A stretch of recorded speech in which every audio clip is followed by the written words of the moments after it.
So that was another episode of RWBY, and credit where it's due, I didn't mind two of the scenes in it. The opening scene of Robin with Shock and Watts I wish was longer, because it's nice to actually see the heroes and villains interacting without fighting and just getting annoyed with each other and playing off their differing personalities.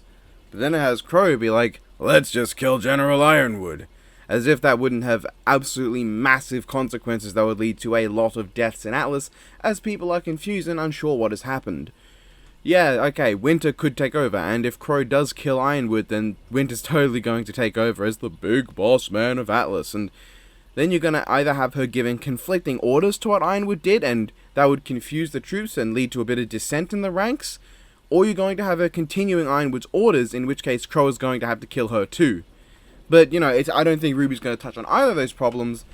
At most, I think Crow is just going to kill Ironwood, Winter's going to take over, and problem solved. Everything's now hunky-dory.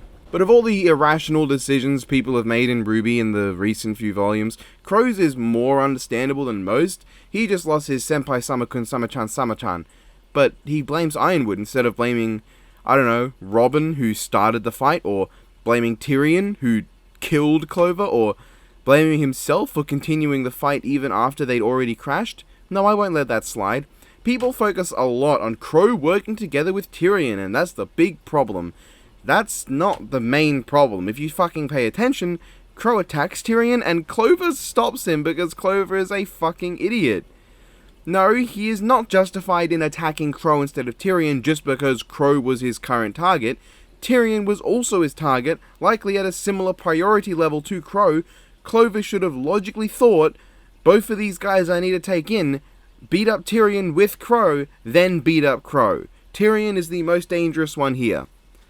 But then after everyone crashed, Crow had no reason to pick a fight with Clover. He didn't want to while on the plane. What changed his mind? The fact that Clover was willing to follow orders because that's his thing? I mean, all Clover wanted to do was non-violently take them into custody, and Crow wanted to talk to Ironwood.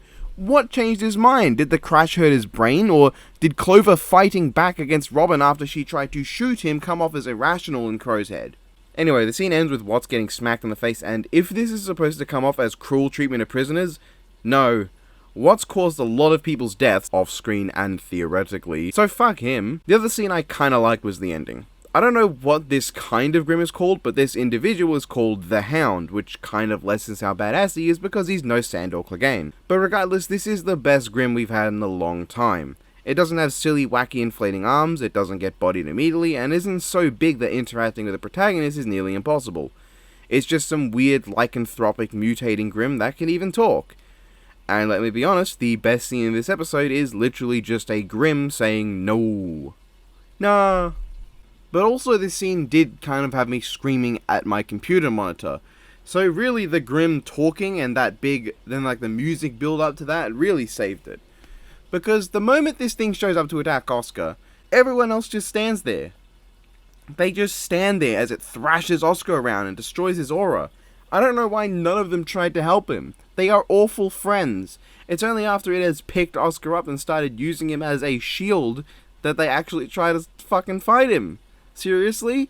Oh, and John says, "Oh, Grim aren't supposed to be that smart." And here I am just remembering Oobleck back in Volume 2, like, oh, Grim do learn. It's like, And then when it's growing wings, they're so shocked about it talking that they let their friend get kidnapped. You people are terrible. Why? Why are you such awful people? And truth be told, everything between those two scenes I kind of just sort of tuned out for. See, this episode's problem is that, again, most of it's just really boring. I've rewatched the episode several times now, and I can't script this without watching the episode as I script it. And even reading through this right now, reading through the script, just to go Oscar for a moment, as I read these scenes, I'm thinking, oh yeah, that happened.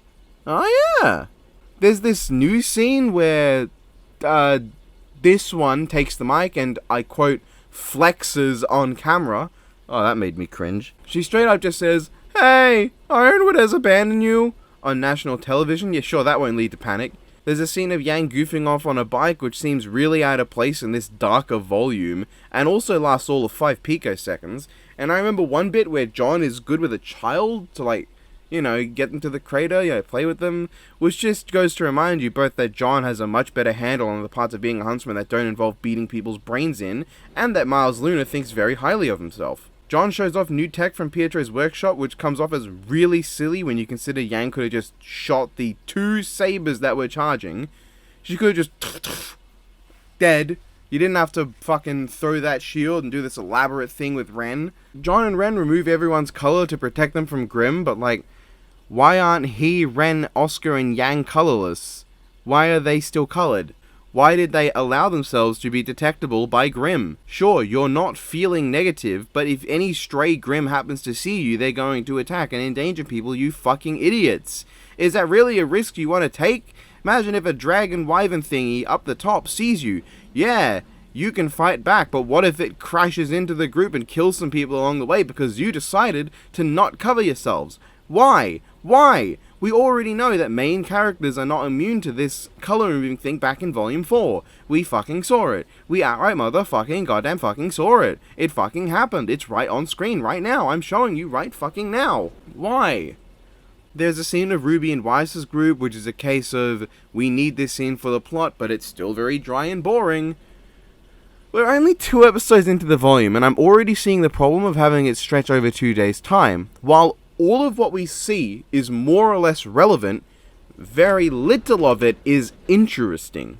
I don't enjoy seeing Yang, John, and Oscar talk without dialogue to a bunch of people, kill 2 dogs, and then walk in a straight line like it's volume fucking 4. Or seeing a bunch of people just talking and making me bored as they go on and on about plot, and nothing about characters.